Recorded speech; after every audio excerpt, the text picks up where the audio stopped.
दोस्तों, आज बात करते हैं उच्चाटन की। माँ धूमावती का एक बहुत ही जबरदस्त उच्चाटन प्रयोग आज मैं आपको बताने के लिए जा रहा हूं, और इसका बताने का रीजन भी कुछ ऐसा है जो मेरे दिल को ऐसा लगा कि ये बताना चाहिए, तो मैं आज बता रहा हूं। इसके बारे में थोड़ा सा मैं आपको बता देता हूं। मेरे पास एक महिला का फोन आता है और वो रोने लगती है और कहती है कि गुरुदेव, मेरे पति की मृत्यु हो गई है और मेरी 3 बेटियां हैं। गांव में मैं रहती हूं। मेरी सारी जमीन पर, मेरी जो 7-8 बीघी जमीन है, उस पर मेरे देवर जेठों ने सबने कब्जा कर लिया है और मेरे घर पर कब्जा कर लिया है। मेरे गांव में जो घेर है उस पर भी कब्जा कर लिया है। और उन्होंने मुझे गांव से बाहर निकाल दिया है मारपीट करके। अब मैं जब भी कभी अपने घर पर जाने की सोचती हूँ, तभी वो मेरे साथ मारपीट करते हैं, गाली देते हैं और बहुत ही गंदे गंदे इल्जाम लगाते हैं। कई बार मेरे ही देवर जेठों के लड़कों ने मेरी बेटियों के साथ बहुत कुछ गलत किया है, और गांव में मैंने इसके बारे में बात रखी तो गांव वालों ने ही मेरे साथ नहीं दिया, गांव वालों ने उन्हीं का साथ दिया है। मुझे कुछ भी नजर नहीं आ रहा, मैं क्या करूं क्या ना करूं। दिल में आता है कई बार कि अपनी 3 बेटियों को लेकर के मैं सुसाइड कर लूं, मगर क्या करूं, इतनी हिम्मत नहीं पड़ पाती मेरे अंदर। सब जगह मैंने भटक करके देख लिया, बहुत सारी दुनिया भर की पूजा पाठ की है, कोई पूजा पाठ से फर्क नहीं दिखाई दे रहा है। जहां भी जाती हूँ सब जगह से निराशा हाथ लगती है, मन बहुत अशांत है, रातों रात नींद नहीं आती, बेटियां जवान होती चली जा रही हैं। माँ बाप भी मेरे इतने सक्षम नहीं है जो मेरी बेटियों की शादी कर दें। दिन रात यही सोचती रहती हूँ कि कैसे होगा। जब तक पति जिंदे थे तब तक तो इतनी दिमाग में टेंशन नहीं थी, मगर उनके जाने के बाद उनकी अब बहुत जरूरत महसूस होती है। जो परिवार उनके सामने कुछ बोलता नहीं था, आज उनके बारे में वो पूरे मेरे खिलाफ जहर बोलता है और बहुत कुछ गंदा बोलता है। मैं अपने खेत पर नहीं जा सकती, अपने घर में नहीं जा सकती। सारे लोग मिलकर के मेरे साथ बहुत गंदा व्यवहार करते हैं, मारते हैं, पीटते हैं, मेरी बेटियों की बेइज्जती करते हैं, बहुत बहुत गंदा बोलते हैं। ऐसी स्थिति में मैं क्या करूं क्या ना करूं, मुझे कोई उपाय नहीं सूझ पा रहा। कृपया आप मेरा मार्गदर्शन करें, जिससे कि मुझे वो अपनी जमीन मिल जाए, मेरा घर मिल जाए और मैं अपनी बेटियों को इज्जत के साथ समय अनुसार अपने घर से शादी करके विदा कर सकूं। दोस्तों, जिसके दिल पर बीती है वो ही जानता है। मन तो मेरा भी बहुत दुखी हुआ था सुन करके, और इसी स्थिति को विचार करके आज मैं आपको ये प्रयोग बता रहा हूं। अगर आपके साथ ऐसा हो रहा है और बिल्कुल अन्याय हो रहा है, तभी आप इसका उपयोग करें उपाय का, और अन्यथा इसका कभी भी भूल करके किसी निर्दोष व्यक्ति को सताने के लिए इसका उपाय मत करना। अन्यथा आपको और आपके परिवार को बहुत बड़ा नुकसान उठाना पड़ेगा, क्योंकि कोई भी उपाय तभी किया जाता है जब उसकी जरूरत होती है। छोटे मोटे झगड़ों में, छोटे मोटे विवाद में कभी भी इसका उपयोग नहीं करना चाहिए। हमने उनको बताया कि आप अगर कर सकते हो तो हम आपको एक उपाय बताते हैं, आप उस उपाय को कर लेना, आपकी जीवन की सारी समस्याएं सॉल्व हो जाएंगी और हमेशा के लिए वो जितने भी दुश्मन हैं वो आपके पूरे तरीके से वहां से समाप्त हो जाएंगे। जिन्होंने आपको घर से भगाया है, एक दिन वो खुद गांव छोड़ करके भाग जाएंगे, अपनी जमीन, घर, मकान, खेत छोड़ करके सब भाग जाएंगे, उनको बसने की कहीं जगह भी नहीं मिलेगी। अगर आपकी बात में सच्चाई है तो आप इस उपाय को कर लेना। अगर आप झूठ बोल रहे हो तो आपका किया हुआ आपके ऊपर ही पड़ेगा। हमने उनको ये साफ बोल दिया था। हमने उनको बताया था माँ धूमावती का उच्चाटन प्रयोग, और ये वो ब्रह्मास्त्र है दोस्तों कि एक बार चलने के बाद भी कभी खाली नहीं जाता। ये दुश्मन को पूरी तरह तबाह और बर्बाद कर देता है। इसलिए इसको कभी भी किसी को ऊपर प्रयोग करें तो बहुत सोच समझ करके करना, क्योंकि उसका परिवार है, उसके साथ भी भगवान है, उसके भी बच्चे हैं, उसकी भी जिंदगी है। छोटे मोटे विचार को लेकर के आप इसको बिल्कुल भूल करके भी ना करें, क्योंकि छोटे मोटे काम को लेकर के अगर किसी शक्ति का आप गलत इस्तेमाल करते हो तो याद रखना वो शक्ति एक दिन आपको बहुत बुरे तरीके से बर्बाद करती है। आपके बस में नाम लेवर पानी देवा कोई भी नहीं बसता है, इसी बात को भी ध्यान रख लेना। इसलिए गलत काम में इसका उपयोग ना करें। अगर आप मुसीबत में हैं तभी इसका उपयोग करें। इसमें आपको करना क्या है, इसमें कुछ सामग्री होती है और सामग्री का मंत्र के अनुष्ठान के बाद जो महत्व होता है वो सबसे ज्यादा सामग्री का होता है। आप मंत्र कितना भी जाप करते रहिए कुछ भी नहीं होगा, मगर जो सामग्री होगी वो बहुत महत्वपूर्ण होती है। तो सामग्री को आप लिख लें एक कागज पर और वीडियो को पूरा ध्यान से देखें। दूसरी बात, अगर आपको हमारी ये वीडियो पसंद आती है तो इस वीडियो को आप ज्यादा से ज्यादा लोगों को शेयर करें, इसको लाइक करें और इसको सब्सक्राइब भी करें। जरूरतमंदों के पास ये वीडियो पहुंचे, सबका कल्याण हो, दुश्मनों से सबकी रक्षा हो। इसी उद्देश्य से आज हम आपको ये वीडियो बना करके दे रहे हैं। अब आपको सामग्री में क्या लेना है, आपको लेनी है काली सरसों 100 ग्राम, 10 काली मिर्च, 3 उल्लू के पंख और 3 खोए के पंख, सरसों का तेल 100 ग्राम, गोरोचन 1 ग्राम, आम और नीम की लकड़ी मतलब जो है लगभग में 1 किलो, ये आपको लेनी है। एक सुपारी लेनी है, एक काजल की डब्बी लेनी है और एक मिट्टी का दीपक लेना है और एक काला कपड़ा लेना है, एक आपको काला आसन लेना है और एक आपको लेनी है रुद्राक्ष की माला और एक कोई भी काली स्वापी टाइप का हो, कोई अंगूठा टाइप का हो, आपको वो ले लेना है।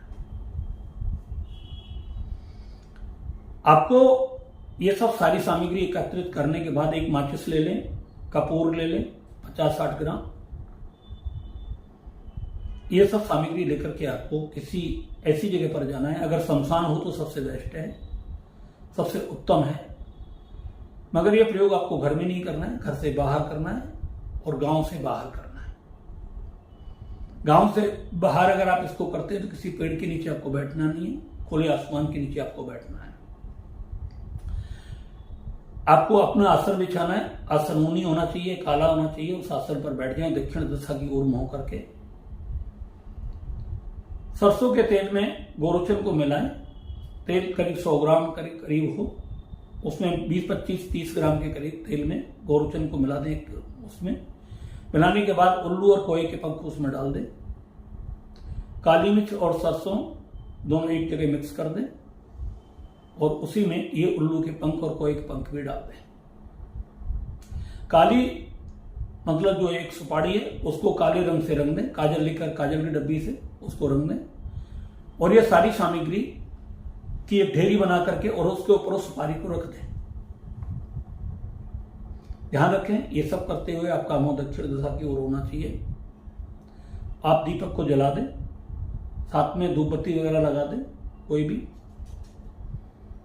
और मां से हाथ जोड़ करके प्रार्थना करें कि हे मातेश्वरी, मैं आपसे ये प्रार्थना करता हूं, अगर मेरा उद्देश्य और मेरी नीयत सही है और अगर इन लोगों ने मुझे परेशान किया हुआ है तो मेरा ये प्रयोग 100% सफल हो। मैं जिस व्यक्ति के लिए इस कार्य को कर रहा हूं उस पर आपका ये प्रकोप होना बहुत जरूरी है और अगर मैं गलत हूं तो किसी का कोई नुकसान ना हो। आप अगर इस बात को बोल देंगे तो आपका शत्रु अगर आपके पास गलत कर रहा है तो 100% उसका विनाश निश्चित है। अगर आप गलत हो तो उसका कुछ नहीं बिगड़ेगा। इसमें आप बच जाओगे दोनों तरीके से, पाप और पुण्य से। और उसके बाद आप कहें कि मैं ये जो पूजा कर रहा हूं, जो अनुष्ठान कर रहा हूं, इस अनुष्ठान की शक्ति आप मेरे आभा मंडल में डाल दें। ये पूजा आप मेरे आभा मंडल में डाल दें और आभा मंडल में डालने के बाद में जब मैं ये पूजा आपकी शुरू करूं, हवन करना शुरू कर दूं, तो ये सारी की सारी हवन के अंदर चली जाए और हवन के अंदर जाने के बाद में आप मुझे अपने उस सारे प्रभाव से मुक्त कर दें और ये सारा मेरा जो भी शत्रु के लिए मैं प्रयोग कर रहा हूं वो सारा का सारा प्रयोग शत्रु के ऊपर चला जाए। ये आपको बोलना है। अब आपने सारी तैयारी कर ली, दक्षिण की ओर आपने मुंह कर लिया। मुंह करने के बाद में आपको इस मंत्र का जाप करना है। ओम धूम धूम धूमावती अमुक शत्रु। अब अमुक शत्रु का मतलब है जो व्यक्ति आपका नुकसान कर रहा है, आपको दुख दे रहा है, अमुक की जगह पर उसका नाम लेना है। जैसे कोई व्यक्ति गोपाल नाम का है, ओम धूम धूमावती गोपाल उच्चाटय उच्चाटय नाशय नाशय हुम फट ठ ठ स्वाहा। इस मंत्र का आपको 31 माला उसी एक आसन पर बैठ करके जाप करना है, वहीं पर। जाप करने के बाद में जब पूरा जाप हो जाए तो आपको वहीं पर आम और बबूल की लकड़ियों को जलाना है। जलाने के बाद में जो सामग्री आपने कोए के पंख, काली मिर्च और काली सरसों वाली जो रखी हुई है, उससे आप इसमें 108 आहुति दे दें बस। या जितनी भी आहुति लग जाए उतनी आहुति दे दें, 108 दे दें या जो भी हो, ज्यादा दे दें, उसको समाप्त कर दें वहीं पर। जब पूरा वो शांत हो जाए तो उस हवन को शांत होने में थोड़ा समय लग सकता है, क्योंकि राख उड़ने में आग रहेगी। तो वहां से आपको जब वो शांत हो जाए थोड़ा सा, या तो आप इंतजार करें और या आप मतलब जो है उसके कोई ऐसा साधन बना दें कि उसको ढक दें वहां पर किसी तरीके से, जैसे कि वो राख वहां से थोड़ी सी उड़े नहीं। जब वो राख बन जाए, पूरी तरीके से शांत हो जाए, आपको उसमें से 3 मुट्ठी राख लेनी है, या 3 मुट्ठी से जो भी आपको मिल जाए, थोड़ी कम ले लो, जितनी भी आपको राख मिल जाए, 3 मुट्ठी, 1 मुट्ठी, 2 मुट्ठी, जो भी आपको मिल जाए सुविधा अनुसार, उसे लेकर के किसी काले कपड़े में, रूमाल टाइप के में उसको बांध लें और काले धागे से उसे ठीक तरीके से बांध करके सुरक्षित कर लें। सुरक्षित करने के बाद में अब आपको करना क्या है, जो दुश्मन आपको परेशान कर रहा है, आपके मकान पर कब्जा किया हुआ है, आपके घर पर कब्जा किया हुआ है, आपके फ्लैट पर कब्जा किया हुआ है, या आपके खेत पर कब्जा किया हुआ है, तो सबसे पहली बात तो यह है कि उस जमीन पर जाकर के इसको अंदर दबा दें। अब जैसे आपके गांव में घर पे भी कब्जा कर रखा है और खेत पे भी कर रखा है, तो थोड़ी सी राख ले जाकर के आप खेत में भी दबा दें, उनका नाम लेकर के। आज के बाद ये यहां पर आएंगे नहीं कभी जिंदगी में, और इनका मन पूरी तरीके से फट जाएगा माँ धूमावती के कृपा से, ये कह करके दबा दें। और ऐसे ही थोड़ी सी राख अपने जहां आप रह रहे थे वहां दबा दें, मतलब जहां जहां उन्होंने कब्जा कर रखा है वहां थोड़ी थोड़ी राख आप दबा करके रख दें। जरूरी नहीं बहुत ज्यादा मात्रा में आपको दबानी, बहुत थोड़ी सी। तंत्र प्रयोग है ये, ब्रह्मास्त्र है ये, यहाँ ज्यादा को कोई महत्व तो नहीं, यहाँ केवल नाम मात्र काम करेगा ये। जैसे साइनाइड विष जीभ पर लगाने के बाद में व्यक्ति खत्म हो जाता है, इसी तरीके से काम करता है। आपको वो सब ऐसे ही करना है, दबा देना है। ये प्रयोग आपको शनिवार की रात्रि में करना है या मंगलवार की रात्रि में करना है। अगर शनिवार की रात्रि में करते हो तो इस दबाने का काम मंगलवार को करोगे, और मंगलवार की रात्रि में आपने किया है तो इस काम को दबाने का काम जो है मतलब शनिवार के दिन करोगे।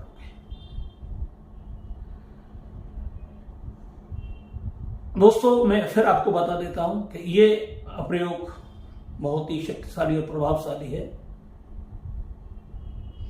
इसको आप करेंगे, परिणाम आपके इसके 24 घंटे में दिखाई देने शुरू हो जाते हैं। दुश्मन पूरे तरीके से निराश होना शुरू हो जाता है, उसे कोई रास्ता नहीं दिखाई देता, उसके घर में अंधकार सा छाया रहता है, घर में मायूसी छानी शुरू हो जाती है, काम धंधे पूरे तरीके से ब्लॉक उसके होने शुरू हो जाते हैं, कहीं भी उसे किसी कार्य में सफलता नहीं मिलती, घर छोड़ करके उसे इसलिए जाना पड़ता है कि रोजी रोटी प्राप्ति के लिए, मगर वहां भी उसे कोई साधन नहीं मिलता।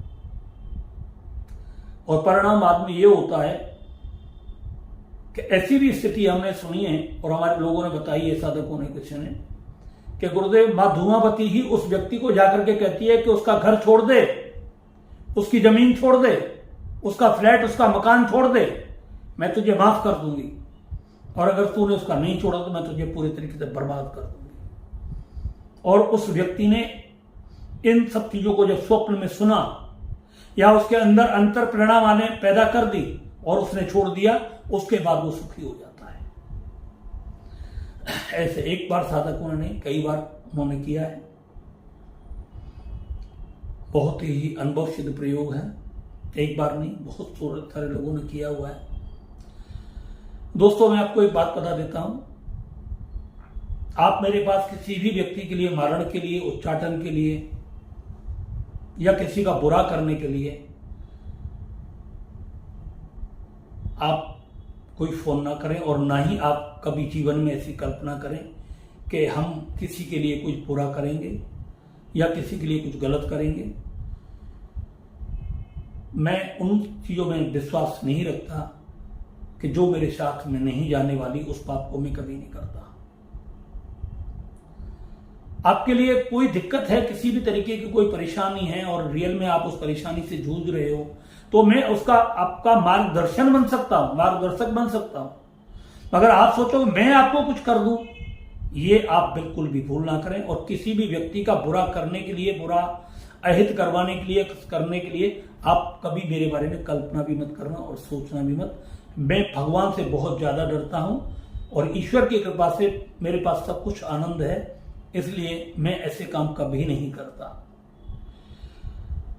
दोस्तों, बहुत सारी चीजों का समाधान हमने एक वैदिक कल्प अपना बनाया हुआ है, जो साधनाओं के बल पर ही बनता है, साधना शक्ति के आधार पर ही बनता है, ऐसे नहीं बनता हो।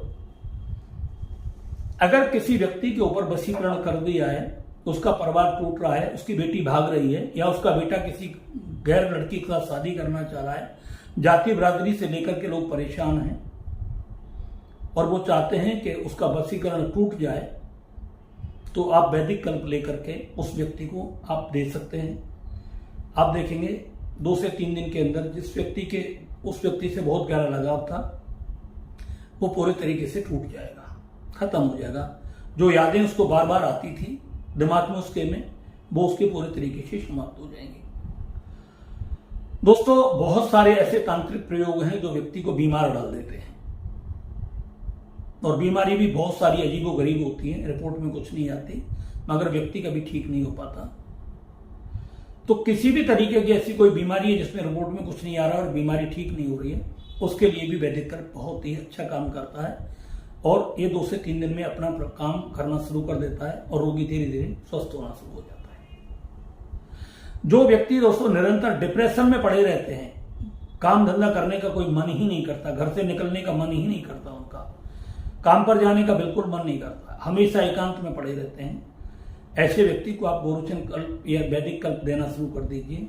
आप देखेंगे वो व्यक्ति धीरे धीरे अपने काम पर जाना शुरू कर देगा, काम पर उसका मन लगना शुरू हो जाएगा।